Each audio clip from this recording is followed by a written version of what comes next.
세상의 소멸. 모든 것들은 언젠가는 끝이 있다. 이것이 바로 무상의 특성이다. 그러므로 모든 존재의 거주처인 이 세상도 언젠가는 파괴되고 사라진다. 이 세상은 물, 불 혹은 바람으로 파괴된다. 만약 세상이 불로 무너질 때는 두 개의 태양이 떠올라 하나는 낮 동안 다른 하나는 밤에 떠오른다. 이때 그 뜨거운 태양 아래 개울과 시내는 말라버린다.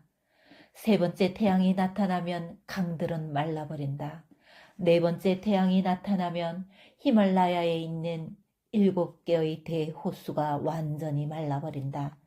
다섯 번째 태양이 떠올라서 모든 바닷물을 말려버린다. 여섯 번째 태양은 세상의 모든 습기와 수분을 없애버린다. 일곱 번째 태양이 나타나서는 백천세상을 다 태워버린다. 거대한 불길이 초선의 범천세상까지 솟구쳐서 히말라야와 메루산을 포함한 모든 것을 태운다. 모든 것이 다 타버려 제로 남는다. 이렇게 불로 세상이 무너진다. 물과 바람으로 무너지는 시기는 불로 무너짐을 참고하여 마음속으로 그려보기를 바란다. 세상이 무너지는 시기와 기간, 세상이 무너지는 시기는 매우 오랫동안 지속된다. 인간의 수명은 10살에서 아성기까지 증가했다가 다시 10살까지 감소한다. 아승기는 헤아릴 수 없이 많은이라는 의미를 가지며 보통 10의 140성이라고 한다. 비구일창 단마간다. 이 전체 기간을 중간급이라고 한다. 세상이 불로 무너질 때 그 기간은 64중간급 동안 지속된다. 사람 수명이 10살에서 아승기까지 증가했다가 다시 10살까지 감소하면 1중간급이라 한다. 이러한 중간급을 64번 지나는 동안 세상이 불로 무너진다. 세상이 무너질 때는 불, 물, 바람에 의해 무너진다. 우주가 무너지는데 1아승기급이 걸린다. 이때 7번 불로 무너지고 8번째는 물로 무너지고 다시 7번 불로 무너지고 8번째는 물로 무너지고 이렇게 무너지다가 64번째의 바람으로 무너진다. 비구일창 단마간다. 이렇게 불로 무너지고 나서 세상은 불에 타버린 집처럼 황폐해지고 64중간급 동안 무너진 채로 머문다. 무너지는 것도 64중간급 동안 무너지고 무너진 상태로 다시 64중간급 동안 있다. 세상이 무너지는 급을 괴급이라 하고 무너진 채로 존재하는 급을 괴주급이라고 한다. 비구일창 단마간다. 범천세계의 피신하는 존재들, 세상이 불로 무너지는 동안에 모든 존재는 불의 영향을 받지 않은 범천세상의 천인이 되어 머문다. 세상이 무너지기 100,000년 전에 세상의 비운을 예견하는 천신들이 이 세상의 종말을 알린다. 이 경고를 들은 모든 이들은 자신들의 잘못된 삶을 벗어던지고 공덕행을 닦는다. 이들이 닦은 공덕행의 선업으로 모든 존재는 선정을 얻어 범천 세상에 태어난다. 그러므로 결정사견을 지닌 이를 제외하고는 모든 이들이 적어도 한 번은 범천 세계에 태어난다. 결정사견이란 죽은 뒤 무관지옥에 태어남이 결정적일 만큼 중한 삿된 견해를 말한다. 여기에 허무견, 무작용견, 무인견이 있다.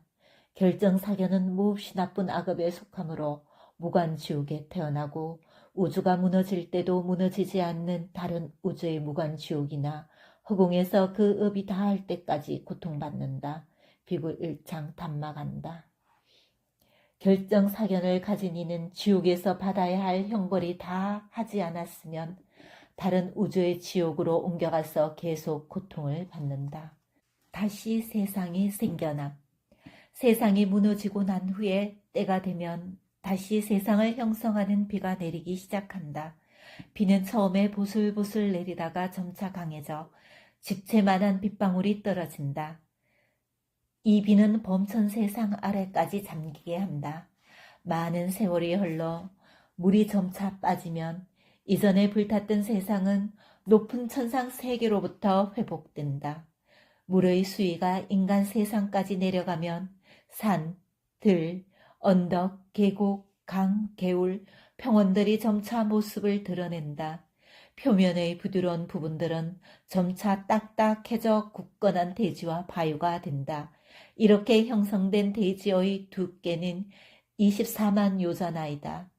대지에 흐르는 물층은 그 깊이가 48만 요자나이다. 그 물은 극도로 차갑고 물층은 끝도 없는 얼음의 대양과 비슷하다. 이 거대한 물층은 자신의 깊이 반 정도인 대지층을 쉽게 지지할 수 있다. 이 거대한 물층도 또한 96만 요자나 두께의 바람층에 의해 지지받는다. 이 바람층 아래에는 한계가 없는 공간 혹은 흑공이다. 헤아릴 수 없는 이 세계는 대지층, 물층과 바람층, 인간계, 천신과 범천 세상으로 갖추어진다. 이러한 세상 체계는 구조상 우리가 사는 세상과 일치한다. 이들 셀 수 없는 세상이 모여 무한한 우주를 형성한다. 유사한 백천 우주가 같은 운명을 가진다. 그들은 같이 무너지고 동시에 생성된다. 하나의 우주와 다른 우주는 경계를 나누는 돌산에 의해 구분된다. 세중지옥. 세 우주가 만나면 그 사이에 틈이 생기고 그곳이 세중지옥이다. 이곳은 태양빛이나 달빛 어느 하나도 닿지 않는다. 이 세상은 수많은 우주로 이루어져 있다. 한 우주는 크게 보면 원통형이다. 그 원통형 우주 세 개가 붙으면 그 사이 틈이 존재한다. 우주의 틈이니 그 크기는 작지 않다. 우주와 우주 사이의 틈이기에 별도 들지 않고 암흑만이 존재한다. 이곳은 완전한 암흑 그 자체이다. 성인과 공덕을 갖춘 이에 대해 비웃고 조롱한 이들은 악이나 아수라가 되어 이 지옥에서 굶주림의 고통을 받는다. 그들은 깜깜한 우주의 벽에 대롱대롱 매달려 있다. 그들은 서로를 잡아먹을 음식이라 여기고 서로 물고 뜯고 싸운다. 이렇게 지내다 그들은 아래의 얼음층에 떨어져 부서진다. 메루산. 우주의 중앙에 메루산이 솟아있다. 수미산으로 알려져 있다. 시네루 혹은 수메루산이라고도 한다. 그 높이는 16만 요자나이다. 메루산의 반은 물속에 잠겨있고 나머지 반이 솟아 드러나 있다. 메루산의 주위를 시다라는 얼음물이 흐른다. 얼음물 너머에 메루산의 절반 크기인 유간다라 산맥이 솟아있다. 또 얼음물이 유간다라 산맥을 둘러싸서 흐른다. 다시 이 강 넘어서 이사다라 산맥이 둘러싼다. 이런 식으로 7개의 산맥과 7개의 얼음물이 둘러싸고 있다. 메루산 주위를 얼음강이 둥글게 감아 흐르고 다시 산맥이 둥글게 감싸고 다시 얼음강이 둥글게 감아 흐른다. 이렇게 7개의 산맥과 대해가 둥글게 메루산을 감싸고 있다. 크고 작은 섬들, 산맥을 지나 광활한 대해가 우주벽까지 펼쳐져 있다. 이 넓은 대해 가운데 크고 작은 섬들이 존재한다. 메루산 동쪽은 동대륙이다. 이러한 방식으로 남, 서, 북, 사방의 대륙이 존재한다. 천신과 범천의 영역, 메루산 크기의 절반에 달하는 유간다라 산맥 정상이 4대 왕천의 영역이다. 태양과 별들 그리고 행성들이 이 천상계의 거주지가 된다. 메루산 정상은 도리천의 영역이고 신들의 왕인 사카가 수다사나라는 도시에 거주한다. 도리천 위에는 야마천, 도솔천, 화락천, 타와자제천이 있다. 이들은 땅과 떨어져 허공에 위치한다. 모든 범천 세상도 역시 허공에 위치한다. 보다 자세한 내용은 띵조 바타띠까를 보라. 불교 3장의 하나인 아비담마의 가르침은 내용이 심오하고 어렵다. 이에 대한 여러 요약서 혹은 개설서가 있다. 이러한 개설서 가운데 가장 대표적인 책이 아누루타 스님의 아비담마타 상가하이다. 이 개설서에 대한 본서 저자인 자나카 사야도의 해설서가 띵조 바타 띠까이다. 이 책은 미얀마어로 출간되었다. 이 책에 대한 설명은 담마간다 스님의 도움으로 적었다. 인간이 처음 세상에 존재하는 모습. 인간 천상 범천의 세상이 형성되고 난 후에 어떤 범천은 자신의 수명을 다하고 아래 세상으로 내려온다. 우주가 다 무너지고 다시 생겨날 때 무너졌던 범천과 천상, 그리고 인간 세상이 점차 만들어진다. 이때 무너지지 않고 온전히 존속하던 상위 체계의 범천이 자신의 수명을 다해 아래로 내려오게 된다. 어떤 이는 보다 낮은 범천에 재생하고 어떤 이는 천상과 인간 세상에 재생한다. 인간계에 처음 재생하는 이들은 부모 없이 태어난다. 이들은 업의 힘이 강력해서 범천 세상에 태어나듯 바로 성인의 몸을 지니고 태어난다. 우주가 새로 생겨나서 처음 인간계에 오는 사람은 부모 없이 바로 성인의 몸으로 태어난다는 말이다. 초기의 인간은 성 구분 없어 남녀 생식기관도 존재하지 않는다. 그들은 영양분을 섭취하지 않아도 살아갈 수 있다. 그때 태양과 달도 없지만 그들은 스스로 빛을 내며 지낸다. 그들은 잊은 생의 범천이었기에 인간이 되어서도 허공을 날아다닌다. 달콤한 땅을 먹음. 이 땅이 처음 온 이들이 허공을 날아다니며 지내다가 우연히 대지를 덮고 있는 달콤한 땅을 발견한다. 호기심으로 가득 찬 이가 크림처럼 보이는 땅을 맛본다. 영양분을 함축한 땅은 매우 맛있어서 여러 사람이 다투어 먹기 시작한다. 그 맛있는 땅에 대한 가래와 탐착으로 인해 그들은 자신들의 빛을 잃어버린다. 온 세상은 암흑천지가 된다. 태양과 달이 나타남. 세상 초기의 인간들은 가래와 탐욕으로 암흑 속에서 두려움에 떨며 지낸다. 하지만 그들에게 여전히 선업이 남아있기에 용기를 뜻하는 태양이 동쪽으로부터 떠오른다. 태양은 둘레가 50요전하이고 그 빛은 인간들에게 용기를 준다. 해가 지면 다시 어둠이 내려앉아 인간들은 또 다른 빛을 원한다. 그들의 강력한 열망에 의해 둘레가 49요전하나 되는 달이 하늘에 생겨난다. 지상에 사는 인간들의 소원을 만족시키려고 달이 떠올랐기에 달이라는 이름이 생겼다. 소원을 의미하기에 달이라고 불린다. 달과 함께 별과 행성도 나타난다.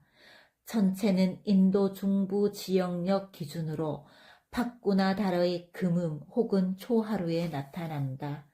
빨리경에 나타나는 음력 기준의 달을 의미한다. 음력 12달 중에 팍구나 달은 양력 2에서 3월에 속하고 미얀마 음력으로 2월이다. 찌따 달은 양력 3에서 4월에 속한다. 그러므로 사람들은 이 세상의 주기에서 첫 번째 달은 찌따 달의 첫째 날부터 크지기 시작한다고 한다. 사람들이 살을 발견하여 먹음. 우주 초기 중생들은 맛난 땅을 먹고 살아간다. 그 맛에 대한 불선한 갈망으로 인해 맛있는 땅은 점차 줄어든다. 마침내 맛난 땅이 점차 사라지고 돌돌 말려져서는 작고 맛있는 떡이 된다. 이러한 맛있는 땅도 떡도 다 없어지면 껍질이 없는 살이 생겨난다. 이 살은 그릇에 담아 불석판 위에 놓으면 돌판의 열에 의해 저절로 밥이 지어진다. 또 밥이 다 된 후에는 그 돌판이 저절로 식는다. 최초의 인간이 처음에는 음식을 먹지 않고 지내다가 맛있는 땅을 발견하여 먹는다. 그러고는 맛있는 떡을 먹고 다음에 껍질 없는 살을 먹게 된다. 점차 그친 음식을 먹게 된다. 남자와 여자가 생겨남. 우주 초기 중생들은 그들이 먹는 주식이나 만난 땅이었기에 먹는 모든 것을 소화할 수 있었다. 그들이 먹는 모든 것들이 살과 건육이 되었고 남는 부산물이 없었다. 하지만 그들이 쌀을 먹기 시작하면서 먹는 모든 것을 다 소화시킬 수 없었다. 소화되지 않은 찌꺼기는 내장에 남았다. 초기 중생들의 신체 기관에는 배설기관이 없었다. 하지만 몸 안의 발암 요소는 신체 내부의 찌꺼기들을 내보내기 위해 압력을 가했다. 그래서 사람들에게 대소변을 내보내는 직장과 요도와 같은 구멍이 점차 생겨났다. 이것들이 남자와 여자를 구분하는 성물질의 발달을 불러온다. 사람들은 범천이 되기 이전 자신들의 성 구분에 따라 남자와 여자로 나뉘게 되었다. 우주 초기의 중생들은 범천에서 내려온 중생들이다. 범천은 성의 구별이 없다. 범천이 되기 이전의 생의 성별을 따라서 우주 초기의 중생들은 성별이 정해진다. 결혼의 생활이 생겨남. 남자와 여자로 나뉘어서 서로가 이성의 신체를 갈망하고 성행위의 유혹이 일어난다. 지혜로운 이들은 성행위가 법답지 못해 비난하였지만 많은 이들은 감각적 쾌락을 극복할 수 없었다. 남녀는 법답지 못한 성행위가 드러나면 비난받고 돌팔매질을 당하는 것이 두려워서 집을 지어 성교한다. 이런 식으로 인간들의 정착 생활이 뿌리내린다. 점차 억압을 지은 중생들은 동물로 재생하여 세상이 구성되게 된다.